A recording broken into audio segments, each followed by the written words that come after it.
Namaste. Welcome, friends. Each week I pause and I try to listen in to our collective heart and psyche, and also inward to this stream I call me, and sense what to reflect on together, what talk, what's really going to serve. And so as I was contemplating this, I ran across a message from Thich Nhat Hanh. It goes like this. He says, "This, my dear, is the greatest challenge to being alive, to witness injustice in the world and not allow it to consume our light. Not allow it to consume our light."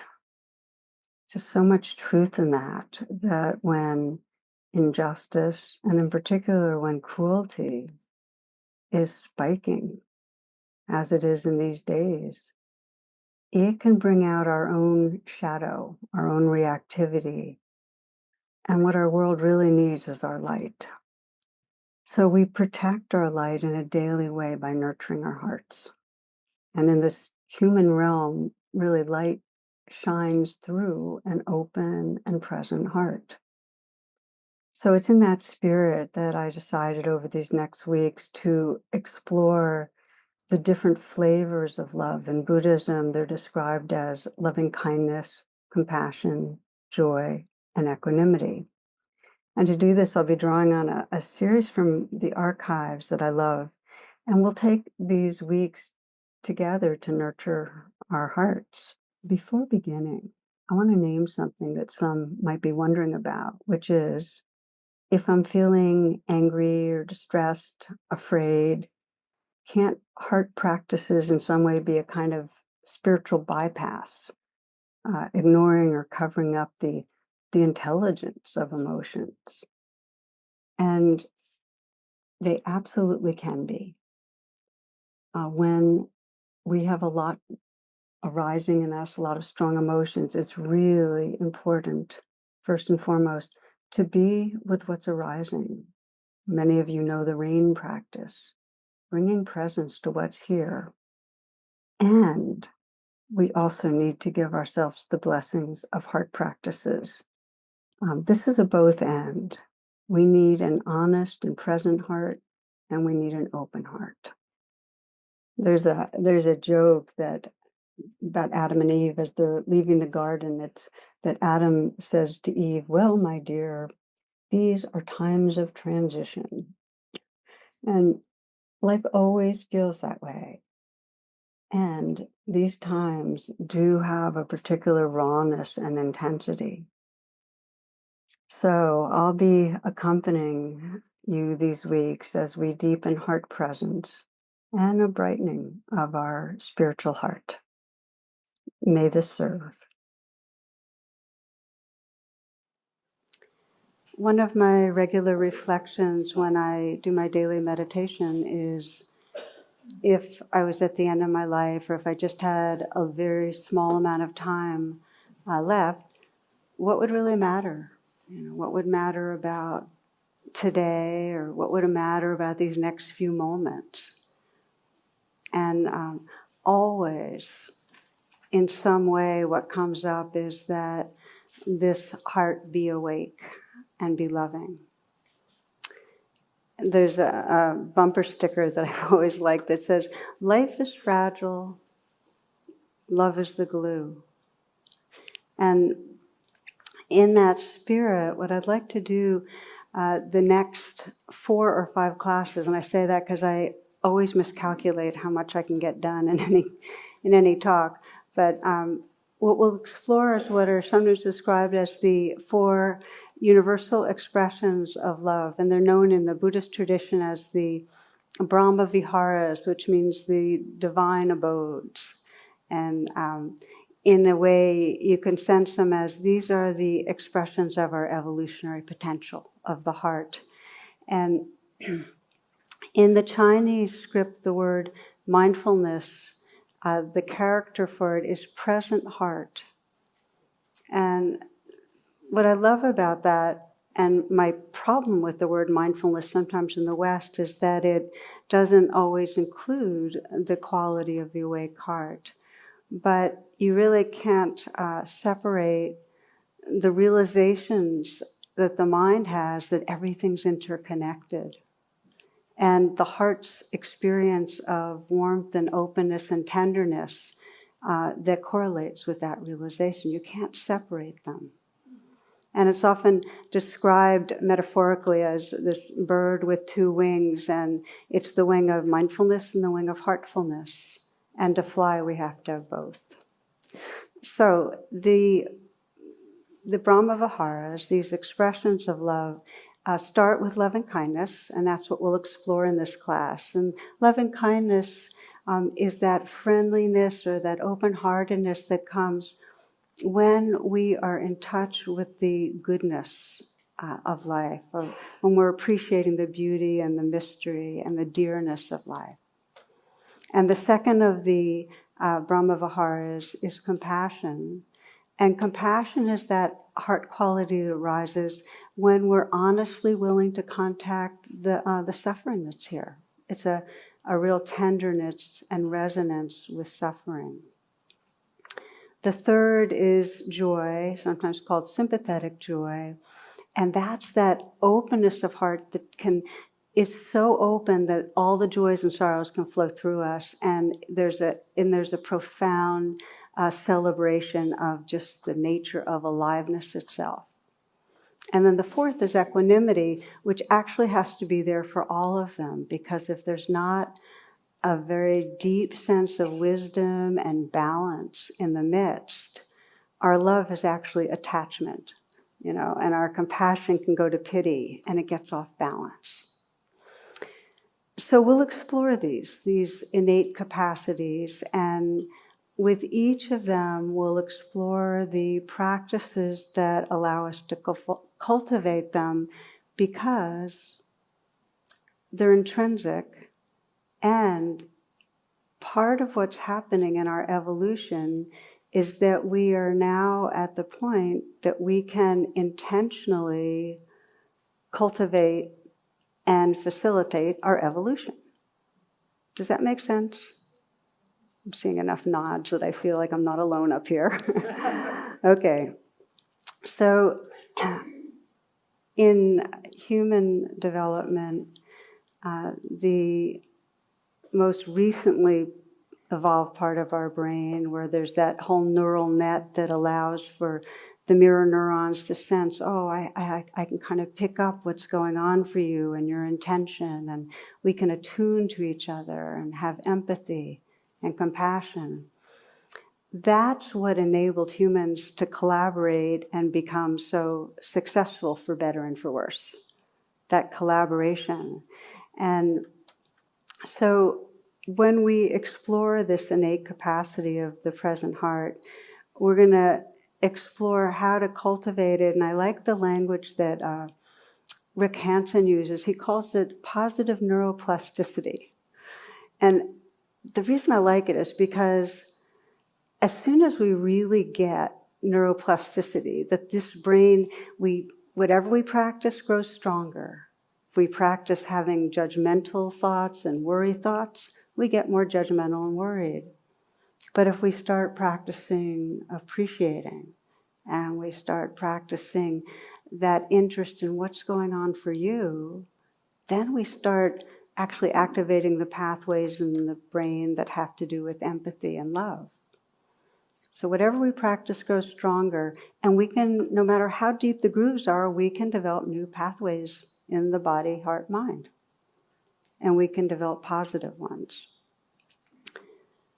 So a guiding image that I'd like to use through these classes comes from a true story that took place in northern Thailand, the ancient capital, Sukhothai.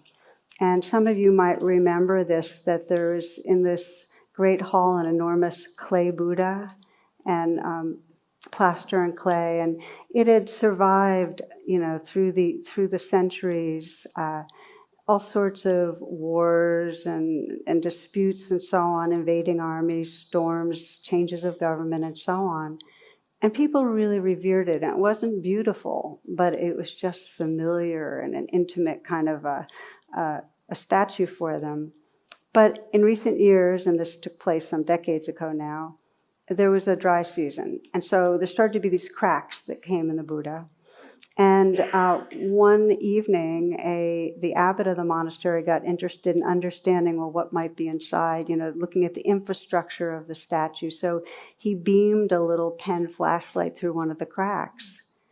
And what shined back was the gleam of gold.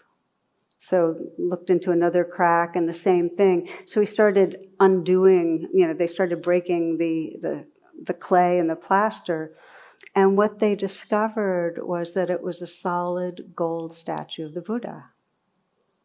And really the largest solid gold statue of the Buddha in Southeast Asia. And the monks believe that this work of art had been covered over so it could survive these difficult years of invasions and so on, much in the same way that we cover our own innate goodness and purity to survive difficult times, a difficult society, difficult parenting, just the difficulties of human culture. And the suffering in this is very specific. It's not that we have covering. I mean, having an ego is just part of being human. It's that we forget who we are and get identified with the covering. So we become the striving self or the ambitious self or the defended self or the addicted self or whatever it is. And we forget who's looking through the mask. We forget who's really listening right now, that consciousness, that heart. So the way I think about it is that these practices remind us of the gold. They remind us of the consciousness that's here so that there's space for the conditioning to play itself out but not really run our lives. So the first step on this path of cultivating and awakening, and as we'll explore tonight, loving kindness, is to begin to recognize the habit patterns that obscure the gold. And so that will be what I'll be asking you all to reflect on is, all right, well, what are the habits in my life? Because we all have them. And everyone I know wants to love more fully, learn to love without holding back, have that freedom. And we have habits that still play. And as long as they're playing, it means that we haven't shined the light of awareness on them sufficiently for them to dissolve. I often go to the line from Rumi that says your task is not to seek for love, but really to seek and find all the barriers within yourself you've built against it. Okay? So that's what we're going to look at. And in a simplistic way, we can sense the heart, the open heart and the closed heart. I think of it that, when we're not contracted by stress and reactivity. When we're in stress and reactivity, we're all identified with the covering and the heart's very, very tight. And when the heart's open in a very natural way, it's unblocked. There's an unimpeded flow of blood and electrical currents and the more subtle energies of chi and prana, as you might describe it.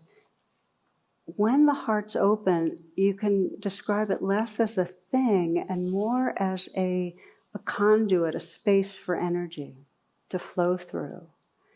There's a space of aliveness and a felt sense of love. So I use the word heart space as much as I use the word heart. Does that make sense for an open heart? It's more like a heart space. But then when we're stressed, it becomes a very solidified sense of heart. And in those stressful moments, and this gets to the habits we're looking for that obscure, we are trying to control things. And that's the basic thing that goes on. When a creature is stressed, it's scrambling around how to protect against what might invade it or to grasp after what will enhance it. But we're trying to control our environment and, our blood flows to the arms and the legs and we're ready to run. And there's this biochemistry that basically says, do something. So we get into this doing self. That's part of the covering, this identity with a doing self. Bottom line is, when we're in that doing self, we forget the gold. We have left that heart space and we're contracted. So the first inquiry is, in our lives and with the people that we care about, because that's a useful way to begin to examine it, with our close relationships, friends, family, partner. What are the control strategies that get in the way? And when does our heart close? When are we on automatic, but not really with that porousness? So we're missing out really on living from the gold. So I'll review a few of the basic domains of controlling and just listen with the ears out for, what resonates for you. And then we'll just do a brief reflection to sense, scanning in our own life, what are the barriers? So one of the ways I think it's most useful to look at it is that whenever our needs are unmet, we contract and try to control. And the big three areas of needs: safety, and that's the concern of the reptilian brain, really. Safety, gratification, okay, and that's the mammalian brain. We're really looking at the evolution of the brain. And then the primate brain is really attachment, getting attached to other creatures. So, what happens when we feel unsafe? And that's the first way we get identified with our covering. We try to protect ourselves from harm, from being rejected or hurt or shamed or taken advantage of. And then we cover over vulnerability. And the signs of it, we're just not being real with others. It's like we're pretending in some way that we're fine. We're speeding around, we're staying busy, keeping people at a distance. I remember hearing Postmaster General Edwin Day. He described that whenever he was talking to somebody who was really long-winded, he would hang up the phone while he was talking.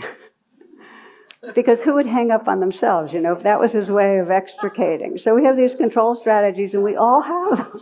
I thought that was a great strategy. But now I can't ever do it because I've announced it formally. So we have our ways of distancing from others. And then, of course, we have our ways of judging ourselves. That's a major control strategy when we feel threatened, where we judge ourselves and blame ourselves to try to get ourselves to change. Jules Pfeiffer put it this way. He said, I grew up to have my father's looks, my father's speech patterns, my father's posture, my father's opinions, my mother's contempt for my father. So we blame ourselves.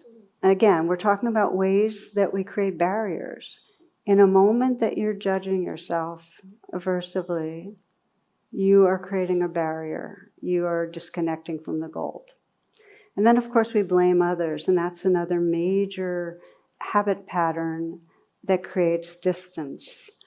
Sometimes we do it just mentally, and other times it's a very acting out kind of blaming. Rita Rudner says, my grandmother buried 3 husbands.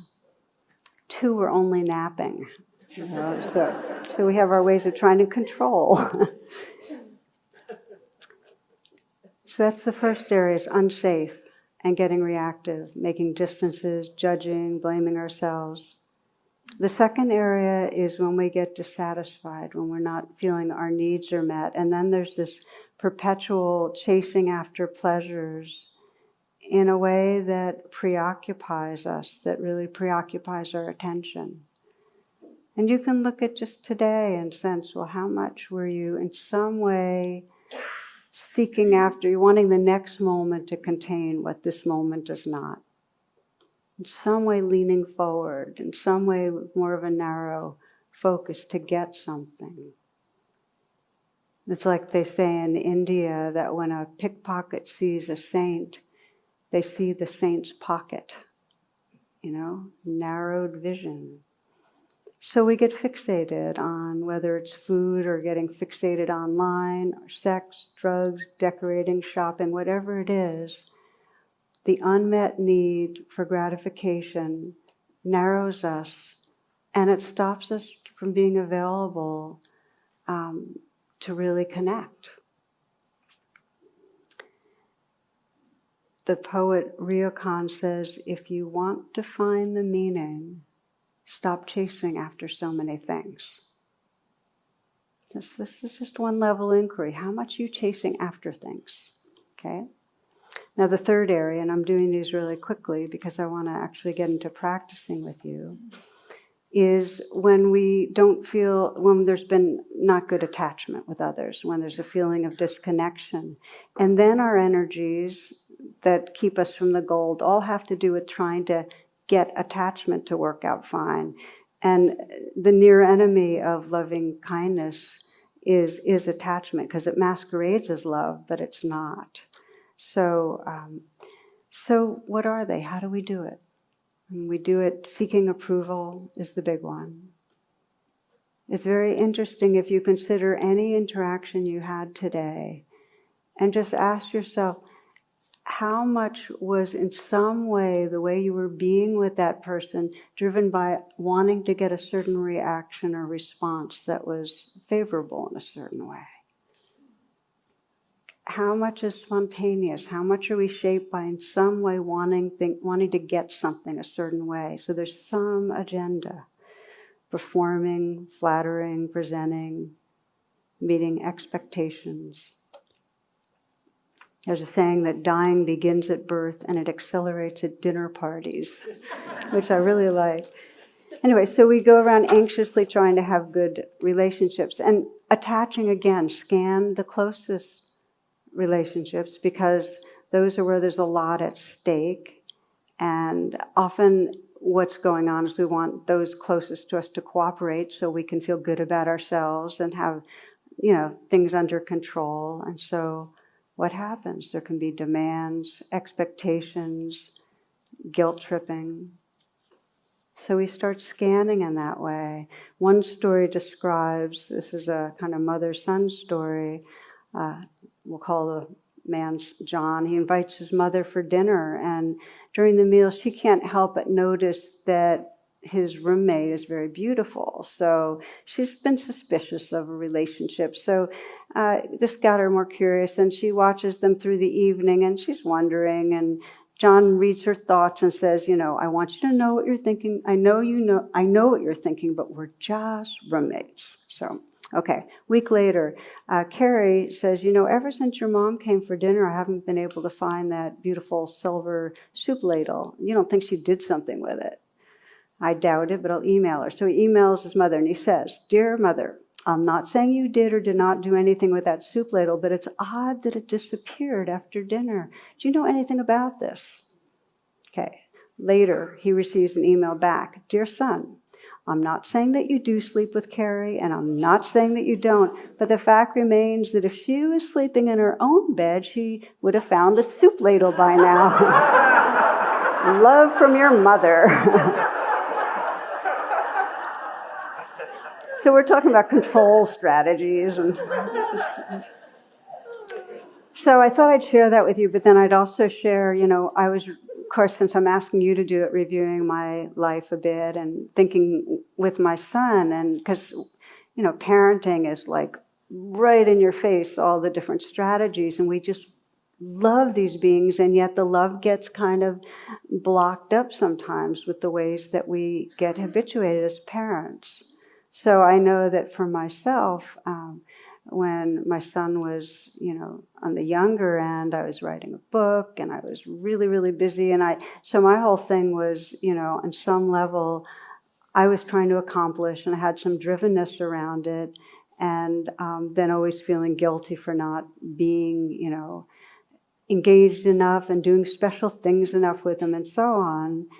And then as he got a little bit older, then it shifted more to trying to control because he was doing too many video games and partying too much. And, I had fears about, I was attached and I was afraid that things weren't going to work out and feeling like I'd be a failure and he'd be a failure.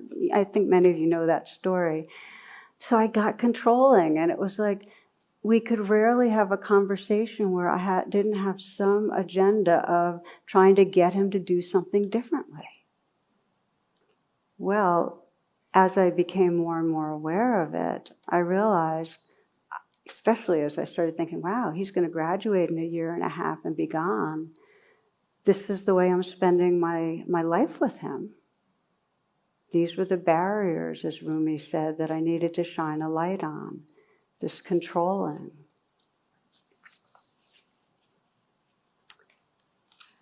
Some friends of mine are spending time right now with Ram Dass, a teacher from one of the great teachers from this generation. And Ram Dass described this. He said, one of the greatest things that happened in my relationship with my father was when he was approaching death. I finally allowed him to be who he was instead of trying to make him into who I thought he should be. And he stopped trying to make me into who he thought I should be, and we became friends.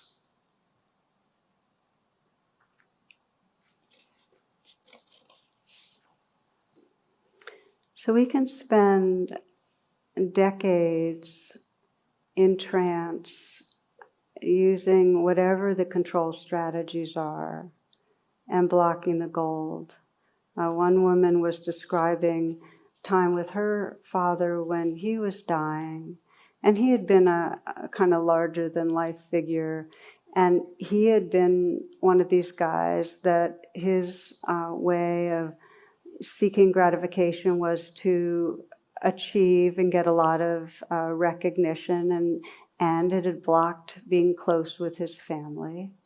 And so they'd had not only a distant relationship, he had to do a lot of therapy around it, but then here he was at the end of his life, no longer in the limelight, and as happens, they spent a lot of time together, and things started shifting, and it was very gratifying. So at one point, she asked him to recount what of his accomplishments he felt most proud of. And she was thinking one particular building that he had designed or whatever it was. And there's a long pause, and he had tears in his eyes when he looked at her and he said, "Why, you, of course." And it's probably true through his whole life that he loved her, but there was a block in him being able to remember and express and live true to that. So that's the inquiry. What are our control strategies, either out of fear or because we need some more gratification in some way, or the attachment issues, that actually stop us from really letting our love be full and expressed. So here's why I invite you to close your eyes, and I'm just going to ask you to check in a little bit.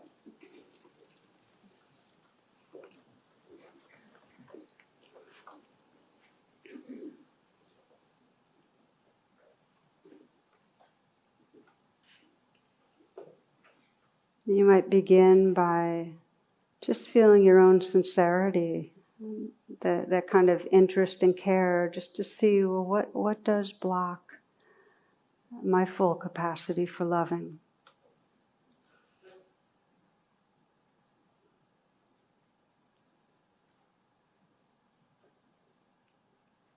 And you might imagine that you're at the end of your life, looking back, and just choose one important relationship.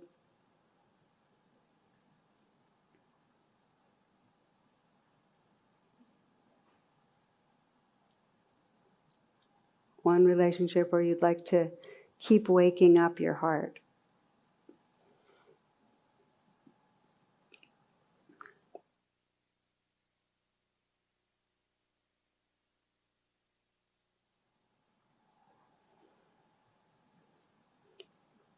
And then with some curiosity, just sense, well, what are the habits that might be getting in the way of a full, open, loving? And just begin to witness with a very non-judging attention. because the judgments will actually make it harder to really look.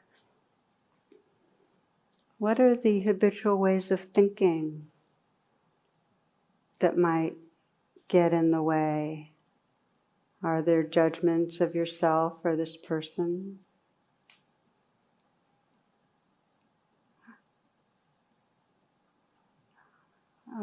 Do you get distracted because you're being pulled to something else, that some drivenness around accomplishing more? Are you held back because you're afraid in some way that person will reject or judge you?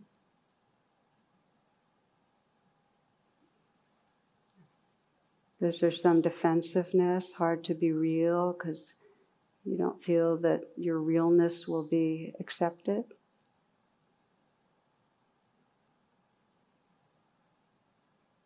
Do you in some way try to prove yourself or present yourself? Pretend you're okay when you're not?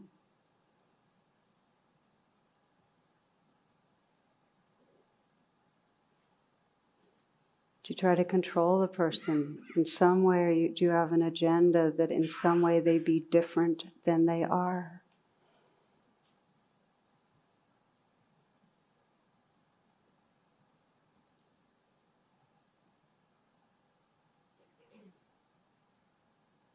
Again, without judgment, just to shine the light of awareness on the different ways we habitually create distance.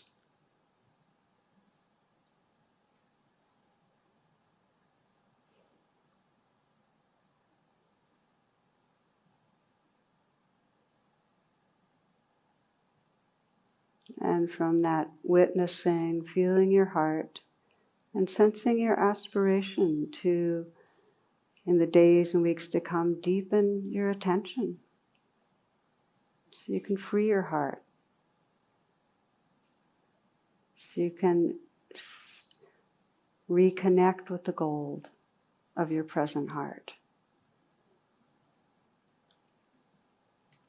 And what we'll do for the rest of our time in this class is explore what nurtures that natural loving. You begin to see the barriers. Well, what wakes up the loving? And you can continue with your eyes closed, or if you'd like to open, you can. We're going to look at 3 domains of cultivating our heart, waking up our heart. One is the practice of coming into full presence. The second is seeing goodness, and the third is expressing love, because our habit is not to express very often. So, presence, I think, I don't remember who said it, but attention is the purest form of love. When you are truly paying attention, without the thinking that blocks attention, like a true listening presence, interested presence, that is a very pure expression of love. And so that presence has to start with where we are. In other words, you can't listen to another person. If you've got all sorts of agitation going on in your body, if you're afraid, if you're ashamed, the presence has to start by acknowledging and opening to what's inside you. We always start where we are. And the key is the quality of attention we bring, wherever we start. And one of my favorite templates for the kind of attention is, and this is very much in a lot of classic meditation literature, is like a grandparent. And if you didn't have a good grandparent, trash that one and come up with something else. But if you happen to have had one, great. But it's that kind of the grandparent that is engaged, attuned, yet there's more equanimity. We're having this conversation last night, that parenting, we love our kids, but we're yanked all the hell around. Grandparents, there's a lot more space to just love and include all the different things going on. Not so torqued by kind of personal advantage. So there's a kind of benign quality, and also can be observant and just an unselfish loving. And to get us just in the mood of grandparent, somebody sent me this that I really like. A couple of observations and sharings from grandparents. My young grandson called the other day to wish me happy birthday. He asked me how old I was, and I told him 62. He was quiet for a moment, and then he asked, "Did you start at 1?" Let's see, read just a couple more. A grandmother was telling her little granddaughter what her own childhood was like. "We used to skate outside in a pond. I had a swing made from a tire. It hung from a tree in our front yard. We rode our pony. We picked wild raspberries in the woods." The little girl was wide-eyed, taking this all in. At last she said, "I sure wish I'd gotten to know you sooner." Yeah, I didn't know if my granddaughter had learned her colors yet, so I decided to test her. I'd point out something and ask what color it was. She would tell me, and she always was correct. But it was fun for me, so I continued. At last, she headed for the door and said sagely, "Grandma, I think you should try to figure out some of these yourself." There's one more. When my grandson asked me how old I was, I teasingly replied, "I'm not sure." "Look in your underwear, Grandma," he advised. "Mine says I'm 4 to 6.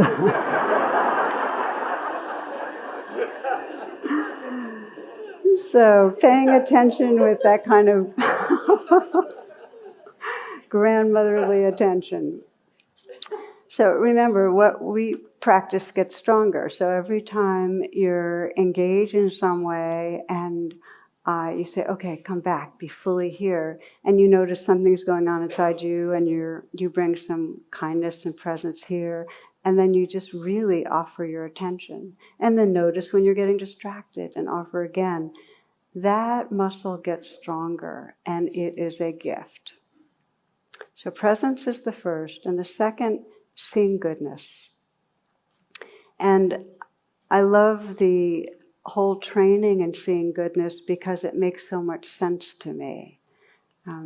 We talk often about the negativity bias where our survival brain just has us looking for what's wrong. And the more we've been wounded or had trauma or whatever, the more deeply habitual we are to protecting ourselves by anticipating trouble. So we are scanning our environment and scanning each other for what is going to go wrong. And we scan ourselves too. Intentionally looking for the goodness helps to undo or rebalance that negativity bias so it doesn't dominate so much. And it takes practice, it takes real intentionality. That you could be in a conversation with somebody, and then when you're done, just take a moment and sense, okay, what's the goodness in that person? What am I picking up right now? There was a story I heard about a doctor described being with an elderly patient, and the patient was in a rush to get done with his appointment. And so the doctor said, "Well, what are you in such a rush for?" And the guy said, "Well, I have to go to the nursing home where my wife is and have breakfast with my wife." And so the doctor just asked a few more questions. It turns out that his wife had Alzheimer's and that she'd get upset if he was late. And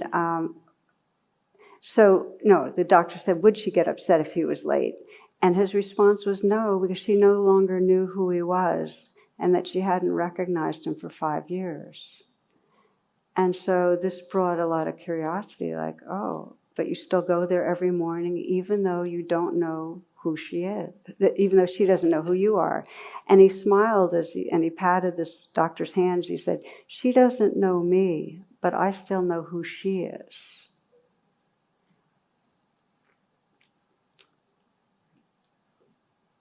People forget. Some people completely lose track of who they are, but we all forget our goodness. Every one of us, or everyone I've met. We all get caught in the thinking we're the covering in some way, to a degree. And so if you have the habit of being with somebody and seeing the glow in their eyes or appreciating their humor or their aliveness in some way, their kindness, that helps to draw the goodness out. that reminds them. And it's really the greatest gift we can offer, just seeing the goodness. She no longer knew who he was, but he knew who she was. There's a part of the practice that I want to emphasize, and we're going to practice together. We're getting close to closing and just doing a meditation together.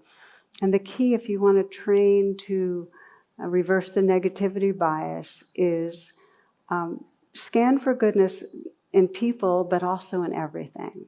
Just any moment where there's something to appreciate, that's goodness. It could be the beauty of the silhouette of the tree branches against the sky, or the sound of the wind, or you could be watching the glow in a child's eyes. Just appreciate it. But here's the thing. Feel the appreciation in your body, and then for 10, 15, 20, 25 seconds, pause. Because if you just appreciate something, but you don't really pause and take it in, and in a very kind of visceral way marinate in it, it comes and it goes, but it doesn't register in a deep way in your system.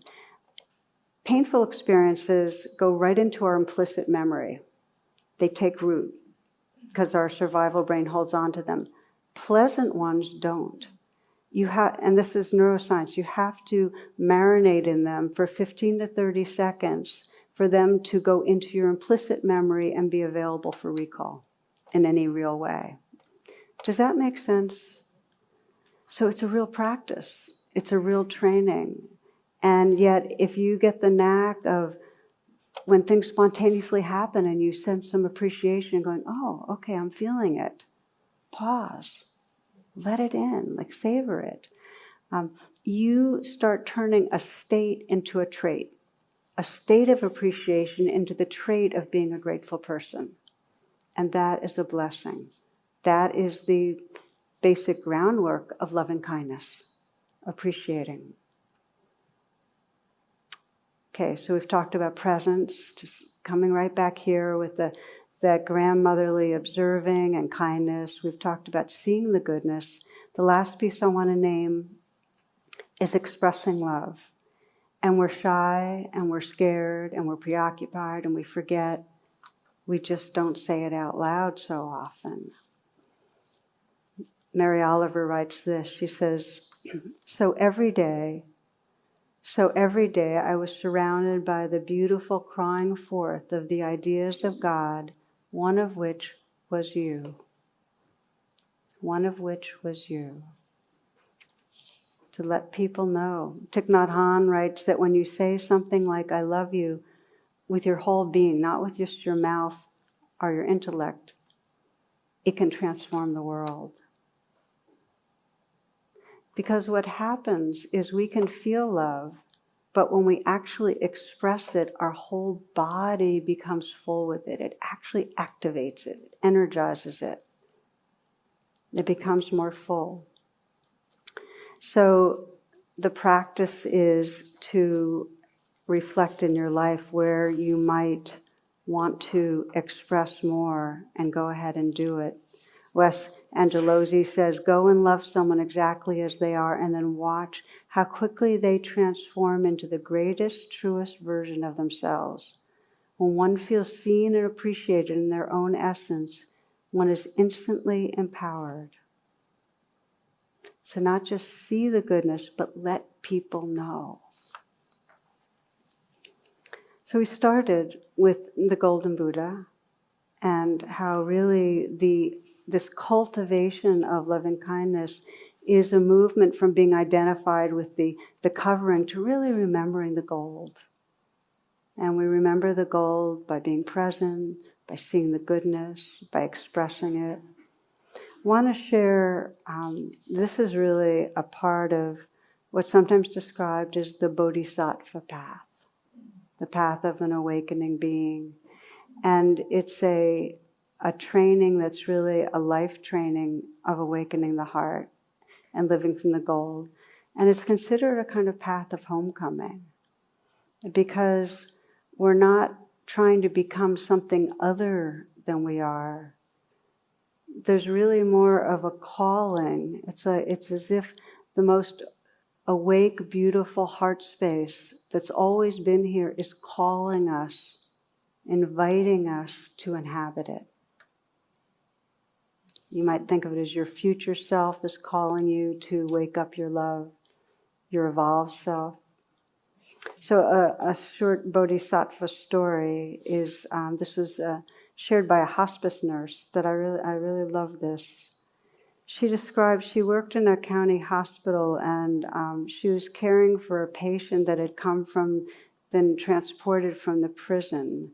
Back when he came, he had handcuffs on and stuff. He was 44 years old. He was serving this long sentence for robbery and he was dying from complications of AIDS. Now, he didn't want to call his mother because he was so ashamed of his life. But she kind of saw, this hospice worker saw behind his shame and convinced him to go ahead and make contact. So he did.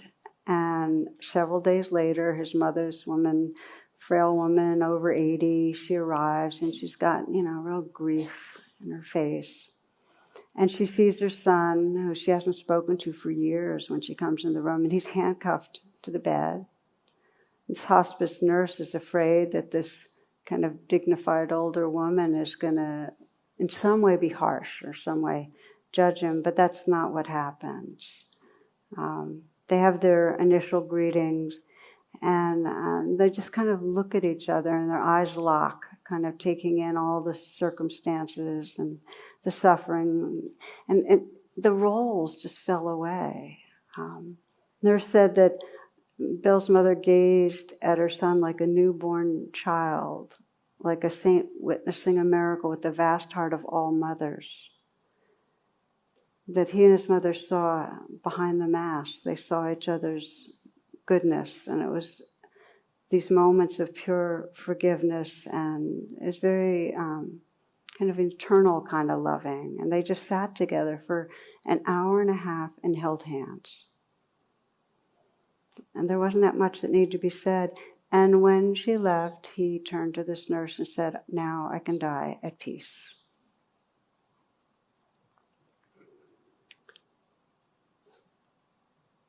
We need to be seen, and we need to bow to that goodness and gold within ourselves and each other. And then there's the space for living and dying. That's the power of metta, of loving kindness. And I didn't say the Pali word at the beginning, but this practice we're exploring is loving kindness, is metta. So we'll do now is just take a few minutes with it, and then we'll close. And feel free to shift your position around so you're comfortable. It'll be a very short meditation.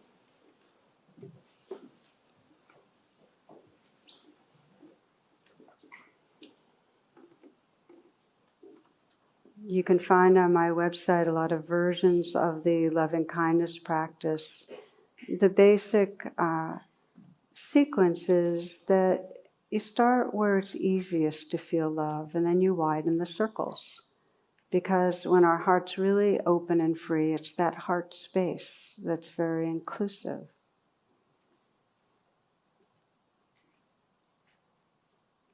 So we begin by just bringing a little bit of loving kindness to our bodies. And you might let your mind scan through your body and just sense if there's anywhere that wants to let go a little, wants to soften. And just feel like you're bringing a gentle presence that can allow that kind of releasing and opening. You might bring a slight smile to the mouth, because it sends a message to your whole nervous system to let go of fight, flight, freeze. Kind of frees you to relax more into wholeness, benevolence, and ease.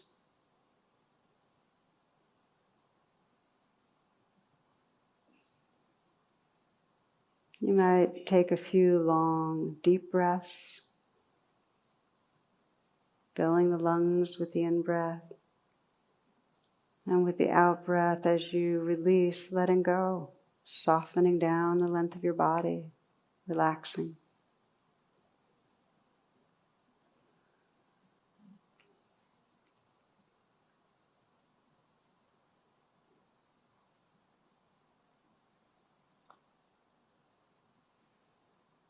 Beginning the loving kindness practice by bringing to mind someone who's very easy to love, where there's an uncomplicated love. It could be a person, it could also be a dog or a cat or a pet of some sort.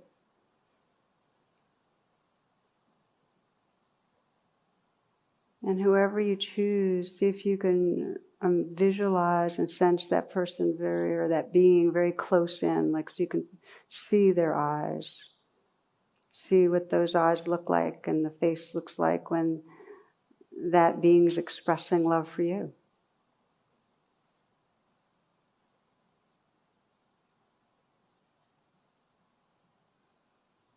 And sense what you appreciate.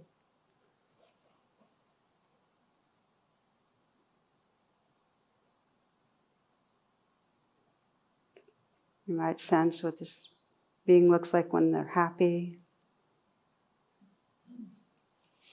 when they're entertained and humored,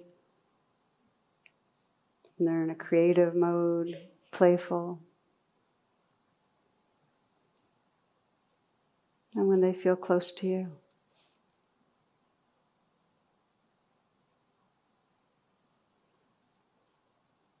And as you feel the appreciation, just feel it in your body, viscerally, the heart, the warmth. And you might mentally whisper the being's name and say thank you.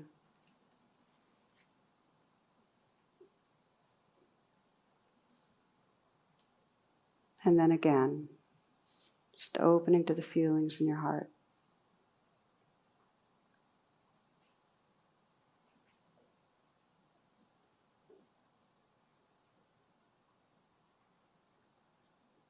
And bringing the attention inward to sense what you appreciate about your own being.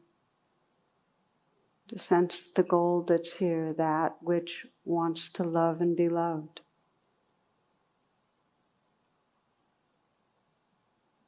That in you that really wants to know truth. To wake up, to really be all you can be. And that cares about others. And wants to hold hands and be part of waking up with others. And your humor and your curiosity and whatever else you appreciate.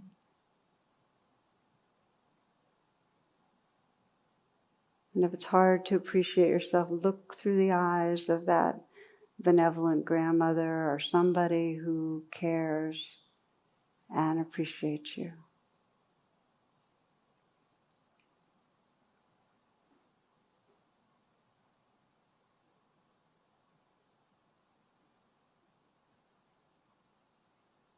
And just sense whatever wish you have for yourself right in this moment that most resonates.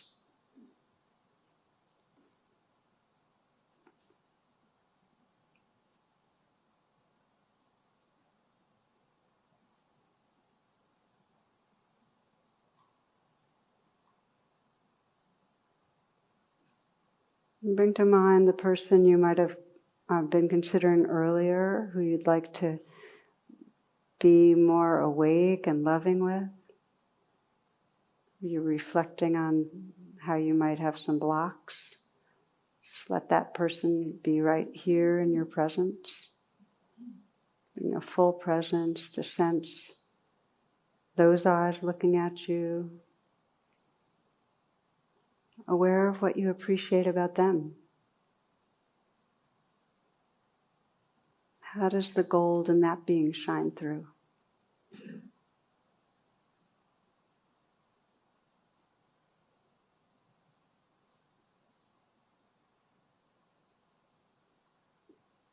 Sense what it's like when this person is expressing their love,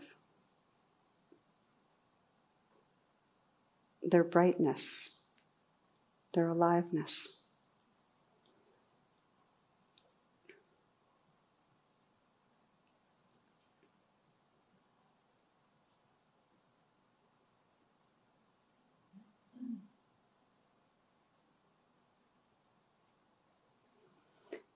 Imagine letting this person know your appreciation, letting them know the goodness that you're experiencing. Imagine that and imagine how that would be for them. I love you and here's what I love.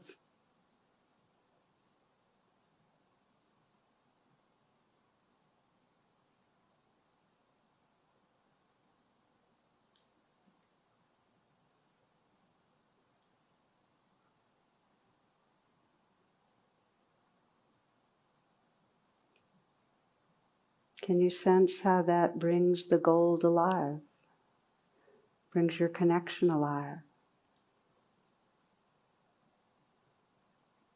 And just feeling this heart space that's right here, right now, as boundless, edgeless, including all that are here, all our friends and colleagues, beings that we know and don't know, all species, the earth, our mother, in our lap, and all beings everywhere in our heart.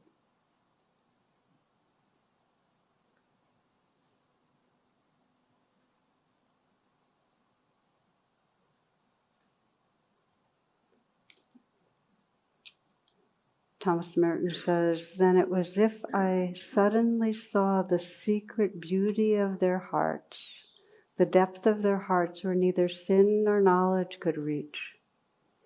The core of reality, the person that each one is in the eyes of the divine. If only they could see themselves as they really are. If only we could see each other that way all the time, there would be no more need for war, for hatred, for greed, for cruelty. I suppose the big problem would be that we would fall down and worship each other.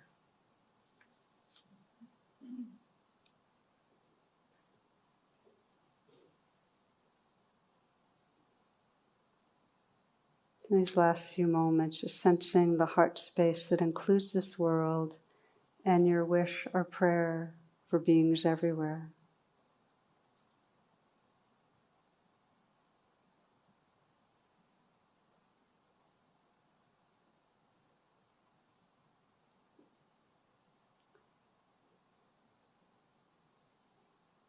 May all beings everywhere realize this heart space as their home, the very source of life. May all beings awaken and be free. Namaste and blessings.